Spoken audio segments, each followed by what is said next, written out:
आज Doubtnut app download करें।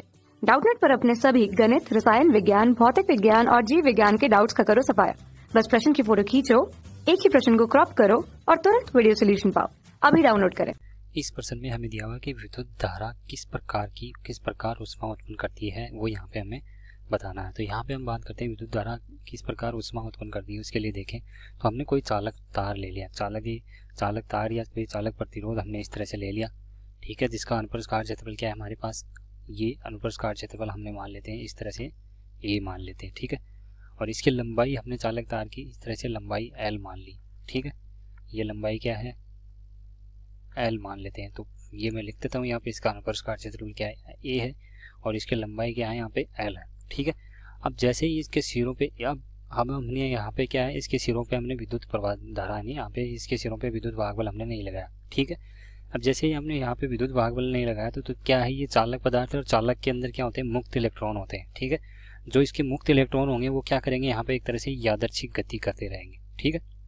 यानी इनकी गति क्या रहेगी, यहाँ पे यादृच्छिक गति रहेगी। और इनका जो गति का जो इसका यहाँ पे इसका औसत वेग होगा वो क्या कहलाएगा, यहाँ पे इसका वर्ग माध्य मूल, औसत वेग का जो वर्ग माध्य मूल मान होता है वो क्या होगा, यहाँ पे एक तरह से 0 होगा, ठीक है। अब जैसे हम यहाँ पे इसके ऊपर क्या लगाते हैं, इसके ऊपर एक बैटरी लगा देते हैं, ठीक है। अब बैटरी लगा देते हैं तो बैटरी का जो एक सिरा है वो हम यहाँ पे मानते हैं निम्न विभव। निम्न विभव को हम क्या मान लेते हैं, यहाँ पे 0 पे मान लेते हैं, ठीक है। और एक सिरा यहाँ पे मान लेते हैं क्या है, वी मान लेते हैं कि इसने हमने क्या है, वी विभवांतर लगा दिया। विभवांतर का मतलब क्या है, इसकी धनात्मक तथा ऋणात्मक जो टर्मिनल है इन दोनों के बीच में विभव का अंतर कितना है। तो यहाँ पे हमने बताया कि V-0 करेंगे तो क्या आएगा, विभव। अब जैसे यहाँ पे हमने ये विभव लगाया तो विभव लगाने से क्या आ जाता है, इसके सिरों पे विद्युत क्षेत्र उत्पन्न हो जाता है, ठीक है। और विद्युत क्षेत्र उत्पन्न होता है तो उसके कारण क्या होती है, इसमें धारा प्रवाहित होती है, ठीक है। मान लिया हमने धारा I प्रवाहित होती है, और जो धारा की दिशा होती है वो किसकी दिशा होती है, एक तरह से पॉजिट्रॉन की दिशा होती है। और इलेक्ट्रॉन क्या करते हैं, इसकी विपरीत दिशा में गति करते हैं। जैसे हमने यहाँ पे इसमें विद्युत क्षेत्र लगाया तो क्या होगा, जैसे जो इलेक्ट्रॉन यहाँ पे यादृच्छिक गति कर रहे थे वो क्या हो गए, एक तरह से एक दिशा में हो गए, ठीक है। अब जैसे जैसे यहाँ पे हम इसमें धारा का मान बढ़ाते हैं तो इसकी जो दो क्रमागत टक्कर होती है इलेक्ट्रॉनों के बीच में, उसका समय क्या हो जाता है, यहाँ पे कम हो जाता है। और समय कम होने से क्या है, यहाँ पे टक्करें ज़्यादा होने लग जाती, और टक्करें ज़्यादा होंगी तो इसके कारण क्या होगा, ये यहाँ पे इसमें इसका प्रतिरोध बढ़ेगा, और प्रतिरोध बढ़ने से क्या है, ये तार यहाँ पे गर्म हो जाएगा। उसके कारण क्या होती है, हमें यहाँ पे इसमें ऊष्मा प्राप्त होती है।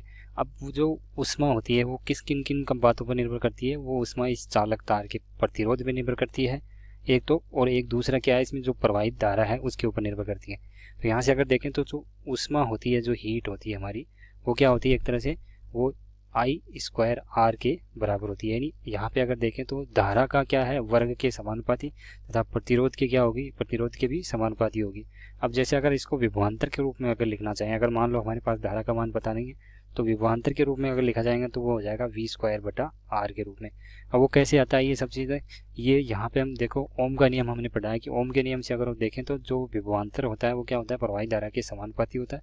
और यहाँ पे जो समानुपाती चिन्ह हटाते हैं तो ये आ जाएगा IR के बराबर। तो इसकी जगह I की जगह में क्या पुट, का मान अगर निकाल के मैं यहाँ से V/R यहाँ पे इसमें लिख दूंगा तो क्या आ जाएगा, मेरा V²/R हो जाएगा, ठीक है। अब ठीक उसी प्रकार अगर इसको यहाँ पे ये हम किस ऊष्मा क्या निकाल रहे हैं, प्रति सेकंड निकाल रहे हैं, ठीक है। अगर T सेकंड के लिए ऊष्मा निकालते तो क्या होगा, यहाँ पे इसको T से गुणा कर देंगे, ठीक है। तो यहाँ पे अगर देखें तो ये जो ऊष्मा है वो प्रति सेकंड जो ऊष्मा है वो प्रवाहित धारा के वर्ग के समानुपाती है तथा प्रतिरोध के समानुपाती है। तो यहाँ पे अगर देखें तो ये क्या बोला गया है, तो विद्युत धारा किस प्रकार ऊष्मा उत्पन्न करती है। तो वो देखो जैसे जैसे हम यहाँ पे धारा का मान बढ़ाएंगे चालक तार में तो उसमें यहाँ पे ताप का मान क्या होगा, बढ़ जाएगा। और जैसे ही अगर प्रतिरोध उसका यहाँ पे कम कर रहे हैं या प्रतिरोध ज़्यादा बढ़ाएंगे तो धारा का मान क्या है, यहाँ पे अगर बढ़ाते जाएंगे तो क्या तभी उसकी ऊष्मा क्या हो जाएगी, बढ़ जाएगी, ठीक है।